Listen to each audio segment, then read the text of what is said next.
What comes to mind when you think of Naruto? Ramen.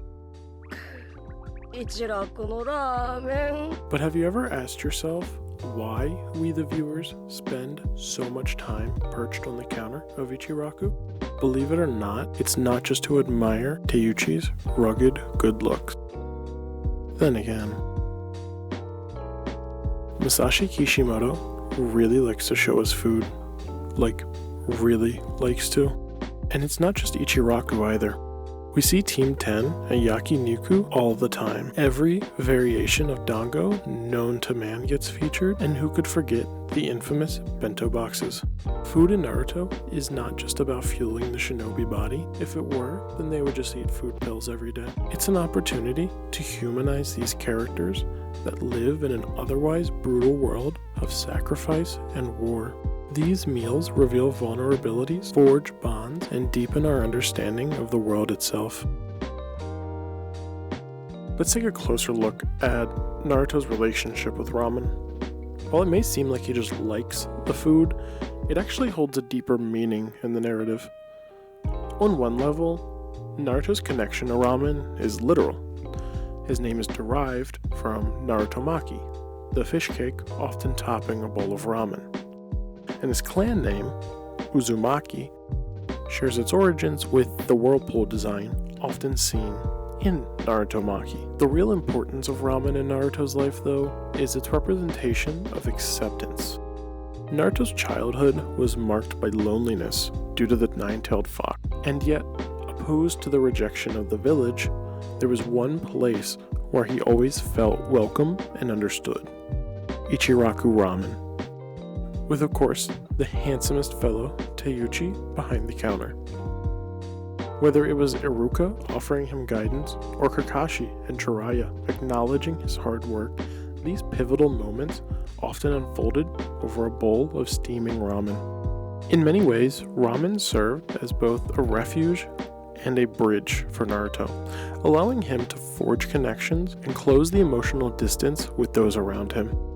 Much like alcohol can facilitate social interactions, food, especially in the form of a shared meal, has a way of breaking down barriers. In fact, this aspect of Naruto's character was heavily inspired by Kishimoto's own experiences. During his college years, he frequented a ramen shop where he eventually befriended the staff. This connection even influenced his initial concept for Naruto, seeing him as a ramen chef of all things, before it became the series we know today. And the name of that ramen shop? Ichiraku, of course. Yes, it actually exists, although that location is unfortunately no longer open. Naruto's relationship with ramen not only adds depth to his character, but it also reflects broader themes of acceptance, cooperation, and the power of shared experiences. Does that sound familiar? Because it should. If it doesn't, then don't let Kakashi find out you forgot about the whole bell test. The entire point of the bell test was to see if a team facing insurmountable odds would work together no matter the consequences. You know what proved to Kakashi that they passed the test? A bento box.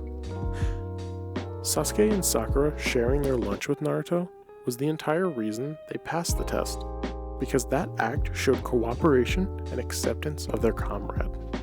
After diving into Naruto's love for ramen, I really quick want to touch on another treat he loved: popsicles. Just like ramen though, it's more than just a snack for Naruto. It's got its own story to tell. One day after intense training, Naruto is dehydrated and close to passing out. As a treat, Jiraiya shares a cold and refreshing popsicle with Naruto. It's his way of saying, "Good job, kid, you earned it." While the gesture might be simple, it's often the simplest joys in life that take on the most meaning for us. This later comes full circle in the show when Iruka sits down and shares a popsicle with him. And I would bet that made a good chunk of you tear up just now. Now that we've seen how some of the smallest treats in Naruto can often hold the biggest meaning, let's focus on another character who has an interesting relationship with food: Choji. Choji. I always feel like he is such an underrated character. Choji's relationship with food is both his greatest weakness and his greatest strength. From a young age, he he was constantly bullied for his weight, and oftentimes his appetite would end up getting in his own way. But what makes Choji special is his journey to develop a more nuanced relationship with food and his diet. At first glance, he might just seem like someone who overindulges, but as we and Choji himself come to understand, it's actually because his clan's heritage is deeply intertwined with food. Their techniques involve converting calories to chakra, fueling their body expansion jutsu.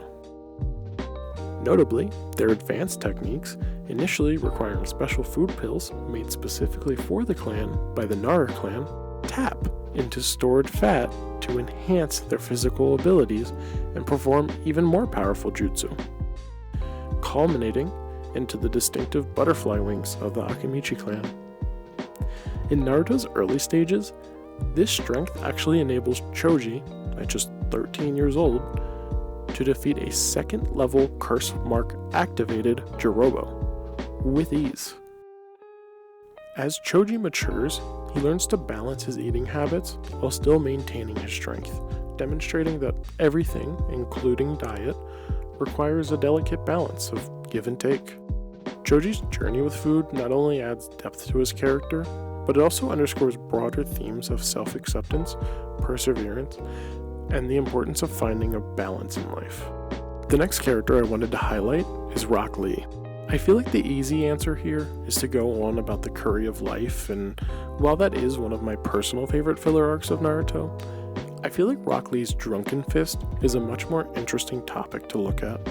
Drunken boxing actually has an interesting history. It is a real martial art, but in modern times is mainly seen in entertainment and, well, Emmanuel Augustus. I think given Rock Lee's inspirations, it's no surprise to us that out of all of the characters in Naruto, he is the one to use Drunken Fist. But I think more than just giving us a cool fight, it really does help to round out Lee as a character. Lee's entire character is based around overcoming natural talent with hard work and determination, taking back control when life takes it away from you. According to Guy, the Drunken Fist can't be learned, taught, or mastered through traditional training.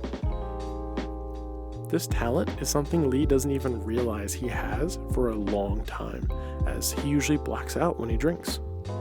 Even Lee, considered one of the least naturally gifted shinobis, has talent. It's a reminder that everyone has their own talents, even if they're discovered after a very long and winding road. His fight with Kimimaro teaches us a powerful lesson that sometimes you need to let go and embrace what life is about to show you. There is strength in vulnerability. This aspect of Lee characterizes more than just his physical strength or speed.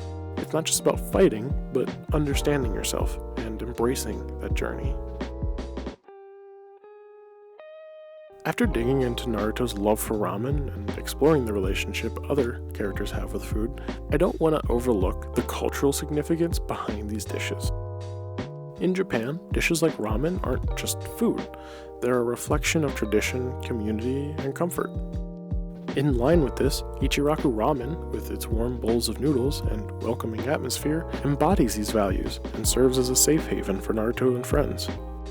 Just like Naruto, who finds peace and acceptance at Ichiraku, ramen has a very profound cultural significance in Japan, symbolizing camaraderie and belonging.